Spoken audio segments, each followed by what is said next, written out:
And now, the Kill or Be Killed podcast with Damian Ross, founder and master instructor of the Self-Defense Company. Dude, so what is going on with stabbings up in Canada?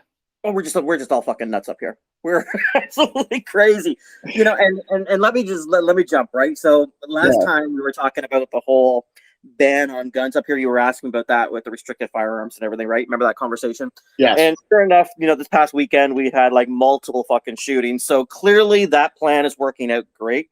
The ban is awesome. Yeah, it's like, and you can't even, like, if somebody comes in your home, technically, I'm hearing you're not even allowed to use a firearm to defend yourself in your home. No. It's like, I mean, it's like I'm a broken record, and the people that are, whenever they pass any of these laws, right? They always think about one, either the criminals, or two, people like us, people who are use guns or into guns. We do this shit, and they're thinking like, oh no, you shouldn't have a gun. I mean, but what I think about is, the single mom working two jobs, riding on the subway at night. Yeah. Right. I mean, the police, if anyone, you want to look up the Castle Rock versus Gonzalez case, where the Supreme Court said that the police are not your bodyguard. So briefly, woman had a restraining order against her husband. Husband came up, picked up the kids, took them to like a park for the day. She's calling the cops. It's out of their jurisdiction. They're like, well, they didn't have to go respond. They didn't have to go get the kids. They wound up finding both the husband and the children dead. Right. So cops are not responsible. And in part, it works when we're empowered to be responsible for our own safety. Right. I mean, I get it. There's, you can't, cops, in order for law enforcement to be your bodyguard, there'd have to be one person, one posted 24/7 in front of your door. Right. Right. Which, by the way, all these lawmakers have. They have protection. Trudeau's got, your version of the Secret Service. I don't even know what the hell that is. But I'm sure, it is a big secret. Right. So secret. I don't know what it is. We've got state troopers. We've got, various agencies that are surrounding these people who are armed and trained every day. And when I think it's pathetic when these guys, when these politicians bring up like Uvalde as a demonstration of the need for gun control, because here you have the government at work that was ineffective and failure to respond. Right. Yeah. So that's the first thing. So you have, the government will protect you, really, like Uvalde. Like these guys are going to come in and they were there. They could have prevented loss of life and they didn't do shit. That's right. Because, it's staffed by humans. And by the way, they're complaining about, a kid using an AR, which is Armalite rifle, not assault rifle. That was it. And these aren't weapons of war. The only weapons of war are fully auto. Right. So we're talking about semi-automatic weapons. Yeah. And, he is, basically untrained, cross-dressing teen. And you've got dozens of heavily armed, supposedly trained with shields and body armor refusing to engage. That's right. Just doing fuck all. Right. So now you've got that, right? So now you have, okay, well, government's going to protect you, so it's clearly not. Then it's like, then on the other flip side, it's like, how is we use it? We want these weapons to protect ourselves against a tyrannical government. How can you possibly do that? What's one gun going to do? Well, let's look at Uvalde again. You have your government, which is police department, was held at bay by one child with an AR-15. Yeah. So apparently, on some level, it does work. When they're going to come and kick down your door, and they had a completely good reason to do so, right? There was like children at risk. Yeah, that's it, right? So you've got these people that are saying like well, the government's going to protect you, and what's an AR going to do? And clearly, one AR held the entire police force at bay. Right now, you think of it this way. It's like, look, if it comes down where there's like a let's just say mass confiscation, and if you're thinking about, they want to do buybacks and all this other shit, you're looking at, police are now put in positions to go in on their neighbors and confiscate their weapons. They're going to think twice about it. And a lot of, they're going to say, a lot of them are like, hey, you know what? This is not what I signed up for. Right. I mean, at the end of the day, we just want to be left alone, right? And we want to be safe, and we want our loved ones to be safe. And, all these instances, you're looking at, they talk about like ghost guns and crap like that. I mean, these are people who are going to be possible, if I'm willing to build a ghost gun, which isn't tremendously difficult to do, but I'm still going to probably be that person that's going to go beyond the law to get a firearm. And, you think drugs are bad in this country, wait till you ban all kinds of weapons, because everyone with a milling machine and a lathe is going to be cranking out guns in their basements. They're just getting metal stock and making guns. So, with all crap that they can use now, what are you going to outlaw certain types of steel? What are you going to outlaw certain quantities of steel? So you're looking at like, what happened in Canada, which again, they're seeing like this, this issue in England and Australia. You got these brothers up in Canada who killed 10 people and like murdered, killed 10 people and, injured like 18 or 20. Yeah, it was ridiculous. Yeah. Now, this one, these guys were not like physically fit ninja specimens. Are any Canadians? Come on. Oh, stop. So, you got like, the 30-year-old. I can say that. I live here. We're good. Guys. And this is that were, I don't even know why. I don't even care. I'm like, in order to do this, these are the stories of the people in the times that got killed. And, while,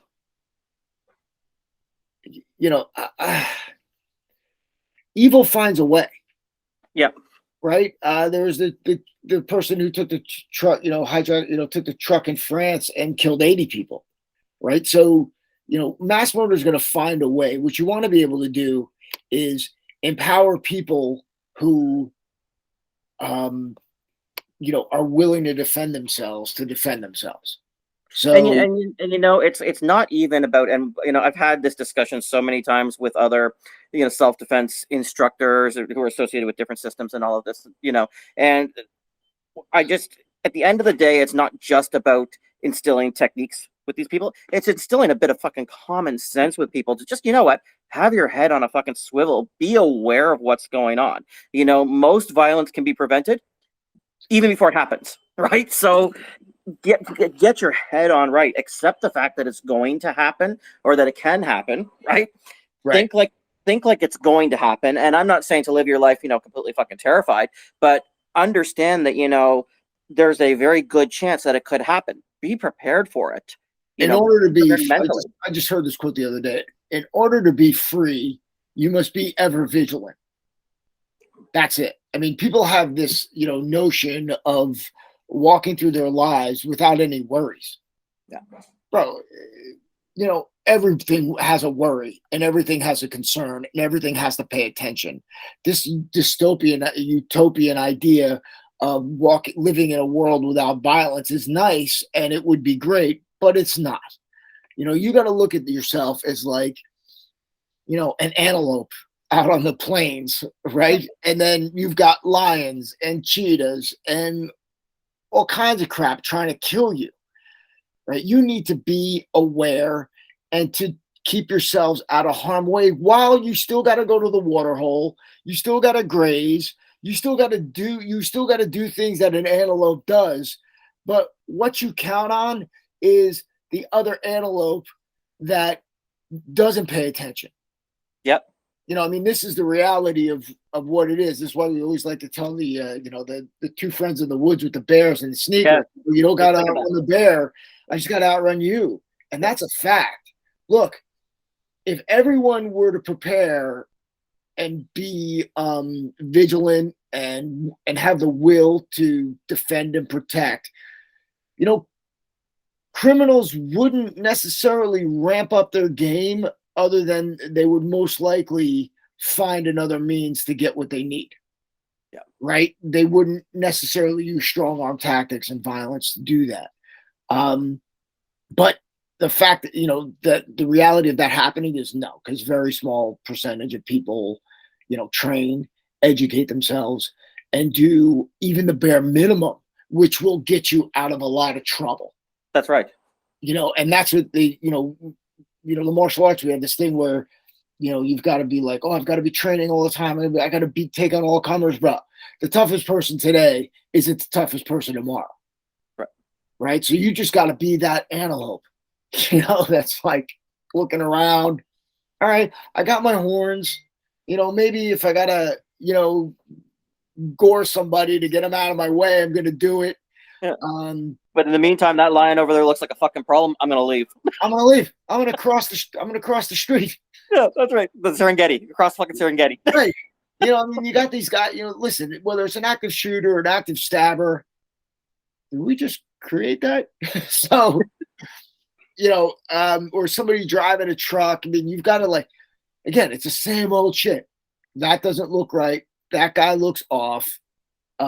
Okay, time to do something and create some space. Now, if you had, the stabbers with, and you got a concealed carry culture going on, how many people will you stab?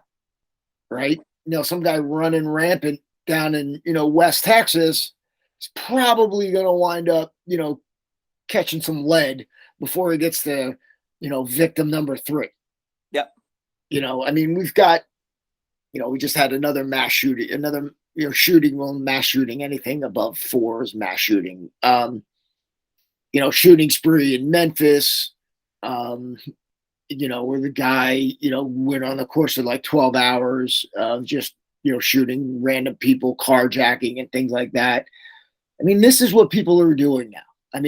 They've done it before, but now even more so because we've opened it's like the 4-minute mile of crime, right? It's like, nobody broke the 4-minute mile. Then, it gets broken. Then boom, everybody, people start, then it gets broken again and again and again. We've got a mental illness problem that people aren't talking about. That's, we've got, there's a mental illness problem that's happening that, is rearing itself as a violence problem. But again, that doesn't take the violence away. And while we can sit there and wish it away, because it's easier to say, you need to protect me.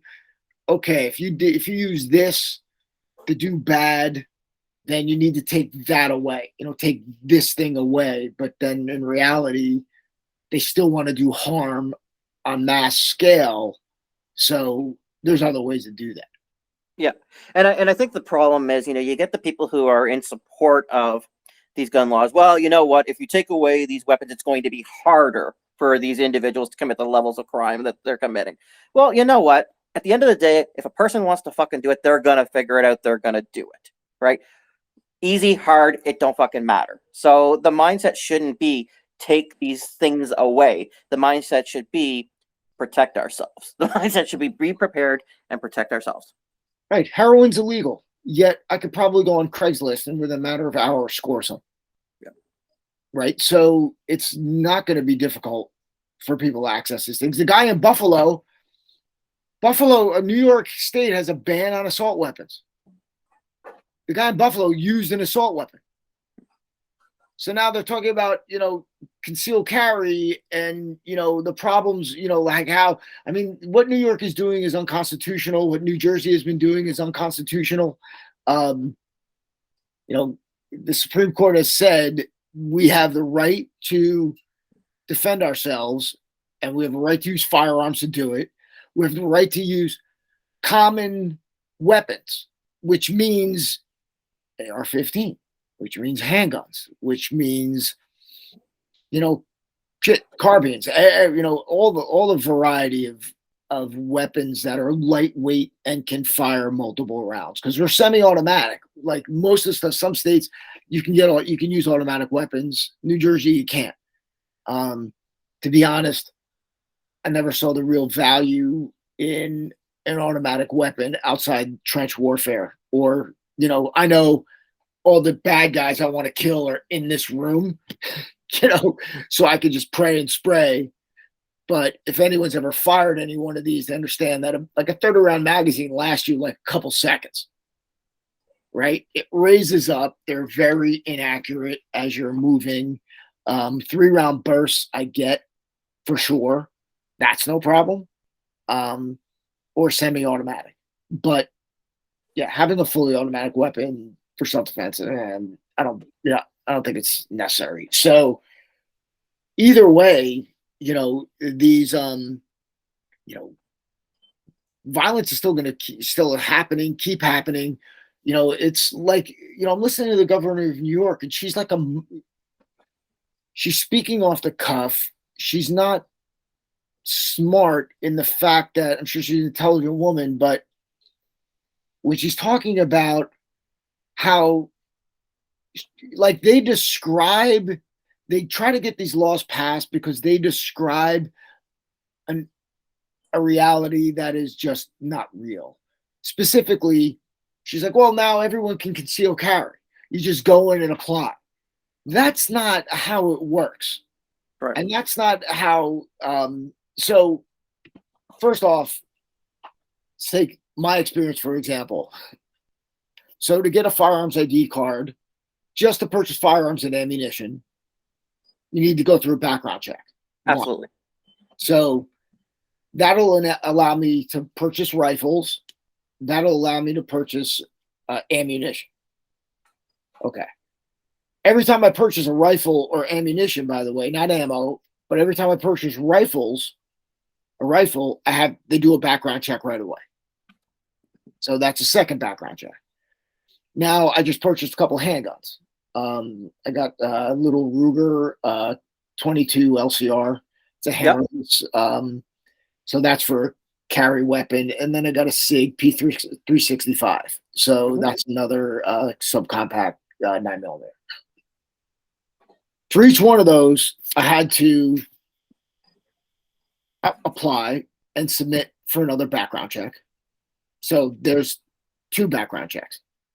Now, when I went and got the gun, so I bought the guns, so I had to do another background check there.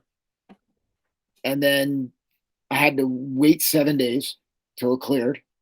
Then I could go, when I picked up the gun, I had to fill out more fucking paperwork. Yep. That's right. I got the gun. So then the second one that I bought now, I got to wait another month, 31 days, before I can go pick that up. Background check again. Wait another 7 days. Go pick it up and fill out the rest of the paperwork, and then I go. So to buy 2 guns took me 3 to 6 weeks. So it was about 5 weeks to get my original permit. So let's just call that 4 weeks. Let's call that a month. Then I went and got the gun. So that was the first gun, that's another week. Then I had to wait another month and a week. So we're looking at 2.5 months to 3 months to purchase 2 weapons legally. With 2 weapons, 2 background checks. One I went through. So my original firearms ID card, that's one. Original fucking then to purchase the permits was another, then to pick it up. So I do technically three background checks, 4 background checks for 2 guns. And each of those, the initial permit to purchase, I also had to provide references. Yeah. So, people who know you 10 years or longer, 3 years, I think that's 3 years or longer.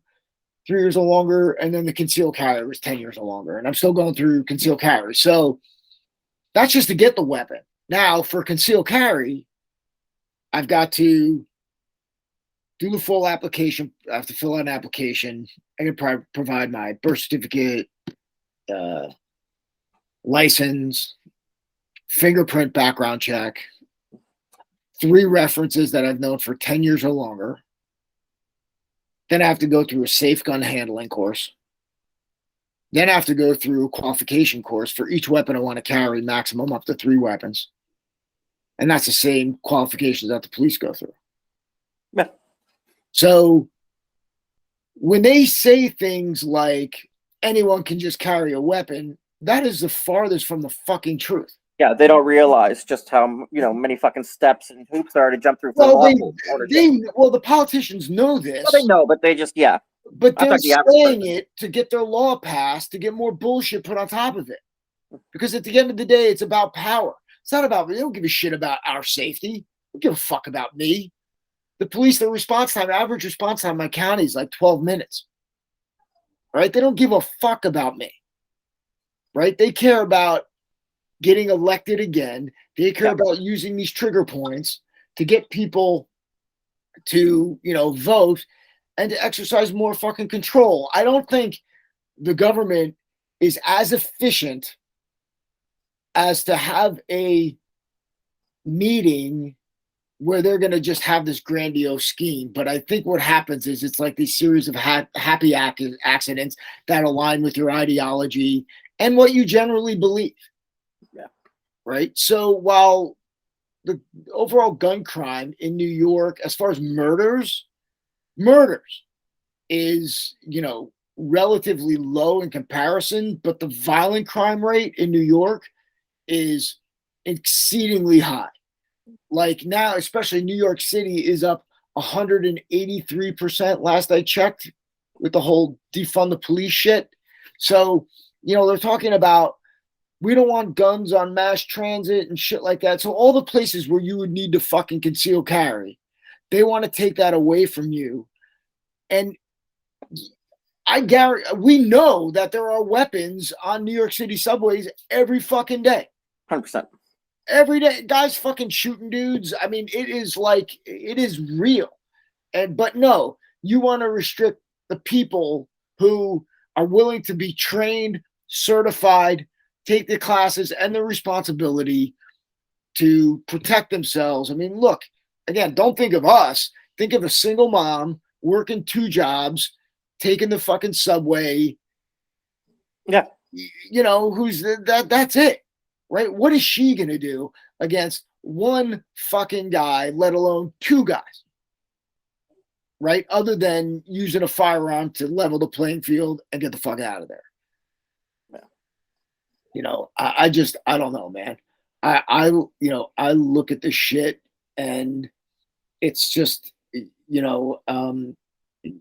people who are, it's the one thing I heard, which I thought was great. It's like, you've got elites who have no need for personal protection because they have personal protection, right? Either by security detail, where they live and their lifestyle, telling other people who have no idea about, and they have no idea about firearms, right? They don't mind the hunting things because all of them hunt, right?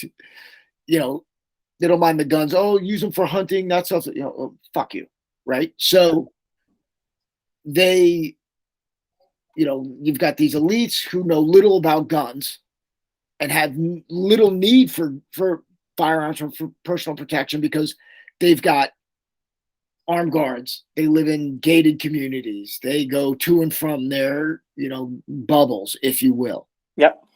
Right?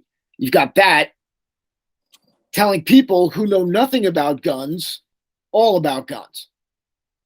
While people like us who take the time to train, understand, respect, and use them as a tool, they tell, I got people who know nothing about guns sitting there telling me about guns. Yeah. And I'm like, oh, okay. And I just asked them, like a few basic questions, first and foremost, as how do you suggest, I like going back to the single mom, because it's how do you suggest this woman protect herself going to and from work? Well, the police are there. I'm like, you realize the average response time in New York City is like 20 minutes, 30 minutes, depending on where you live. So that's average. Average response time where we live is about 12 minutes. And then if they get there, when they get there, if they even want to fucking deal with it. Right. And then we look at Uvalde. I'm like, so how did that work out? Cops showed up. They weren't, no, the first reports we got in Uvalde was that the cops, they didn't have the right equipment. Right? They didn't go in because they didn't have the right equipment. And then the videotape comes up that shows them in the hallways with fucking hats, bats, fucking shields, ARs, body armor, and they're just waiting. So, what do you suggest we do there? Oh, meanwhile, they have no problem tasing unarmed parents trying to go in to get their kids. Yeah. So at the end of the day, like we've been telling you, it's up to you to protect yourself. If police happen to come in, great. I mean, they're responding. They respond. They take the report. They go and they capture the bad guy after he did something bad. But while he's doing something bad, where are they? It's on you. It's on you. That's it. Sorry. Don't know what to tell you. Right? Other than that, it's on you. Now there's a lot, there's people, small percentage that understand this responsibility and do something about it. But there's the vast majority, the sheep, who just, want, hey, great, it's comforting, I want daddy to take care of me. I want, I get it.